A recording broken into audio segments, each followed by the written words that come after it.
Mencintai tidak harus memiliki, dan mencintai harus membiarkan orang yang kita cintai bahagia. Ini adalah sebuah kisah yang dialami oleh seorang gadis bernama Erin, gadis kampung yang dikecewakan dan ditinggalkan oleh sang kekasih. Ini dia ceritanya. Hai, namaku Erin. Ini adalah kisahku. Aku adalah seorang gadis kampung yang pertama kali mengenal cinta. Nama cintaku tidak seindah seperti yang diceritakan orang.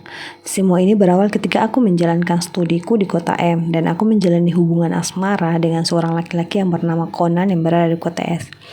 Kami menjalani hubungan jarak jauh atau LDR. Awal menjalani hubungan, kami menjalin hubungan dengan baik-baik saja, seperti orang pada umumnya. Komunikasi kami lancar, kami saling memberi kabar, bercerita tentang semua hal, berbagi kisah setiap hari.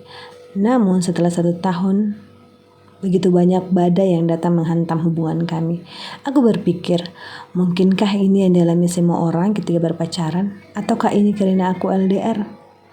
Waktu itu lagi zamannya Facebook. Lagi tren-trennya di kalangan anak muda dan ramainya di kalangan mahasiswa. Tentu saja aku juga mencobanya. Aku membuat akun Facebook dengan menggunakan nama samaran. Tujuanku adalah ingin membuat kejutan kepadanya. Tetapi ternyata aku yang mendapatkan kejutan. Bahkan aku sampai tak percaya dengan apa yang aku temukan. Seseorang yang selama ini bersamaku, aku menganggapnya duniaku. Ternyata dia mempunyai orang lain yang dia jadikan tujuan. Aku tak percaya dengan yang kutemukan. Conan, dia mempunyai wanita lain. Bahkan beredar foto-foto mesra bersama wanita lain yang sangat intim. Sakitnya tentu saja aku sakit. Kecewa, terluka, ya sudah pasti. Dia merupakan cinta pertamaku. Ternyata dia menganggapku bukan siapa-siapa.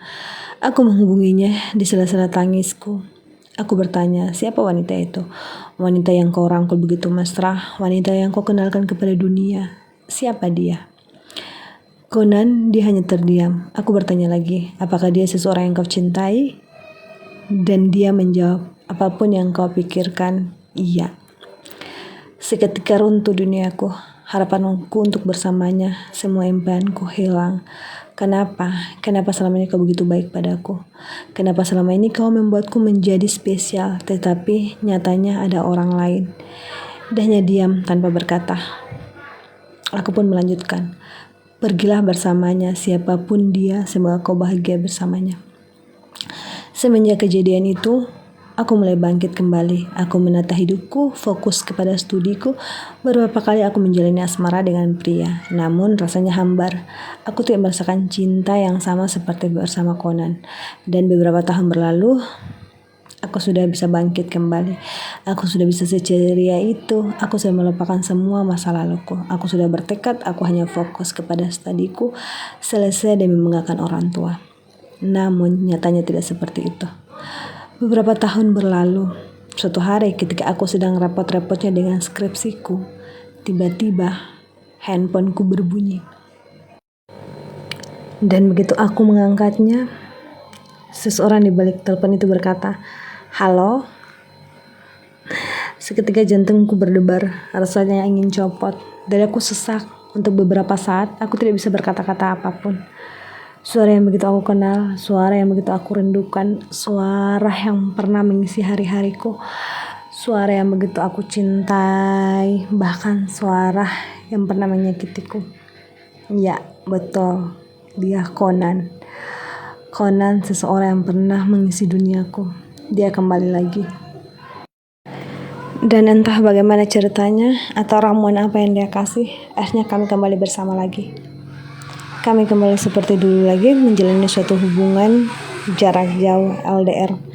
Dan di sini kami bertekad, kami akan tetap hidup bersama sampai kapanpun. Kami tidak mau berpisah lagi. Kami tidak mau merasakan yang namanya kecewa lagi. Dia berjanji, apapun yang terjadi, dia tidak akan membuatku kecewa. Dan sampai suatu saat, kami berjanji untuk bertemu. Antara kota S dan kota M, kami bertemu di kota B. Dan dialah yang mengatur semua pertemuan ini. Mulai dari tempat tinggal, makan minum, bahkan hal-hal terkecil pun dia yang mengatur semuanya. Aku sangat bersyukur bisa bertemu dengannya. Dan dia menempatkanku pada sebuah rumah yang sangat indah kalau dipandang dari luar. Begitu aku masuk ke dalam, rumah ini sangat nyaman. Rumah sangat indah.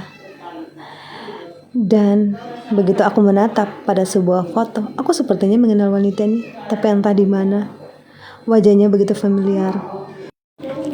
Tapi entahlah, yang jelas sekarang aku sangat bahagia. Aku akan bertemu dengan Conan di sini, di kota B.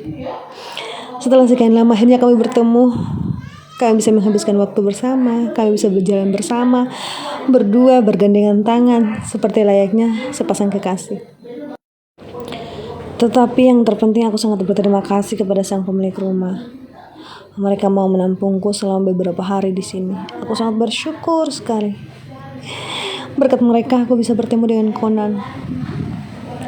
Rumah ini yang aku pikir adalah rumah keluarga atau teman Conan. Tapi entah ini rumah siapa? Apakah rumah sosok wanita cantik yang berada di foto itu? Wanita yang begitu familiar menurutku. Tiba di mana saat aku mengucapkan selamat tinggal kepada mereka, sang pemilik rumah. Aku banyak-banyak berterima kasih, aku berpamitan dengan baik. Tetapi aku masih penasaran siapa sosok wanita itu. Wanita yang begitu cantik. Aku pun bertanya kepada Conan, siapa dia? Wanita sang pemilik rumah itu. Dia begitu cantik menurutku. Dia begitu indah dipandang. Siapa dia? Conan sambil memegang kedua tanganku, dia menatap mataku begitu tajam, dalam, dan berkata, dia adalah wanita yang pernah menggantikan posisimu beberapa tahun yang lalu.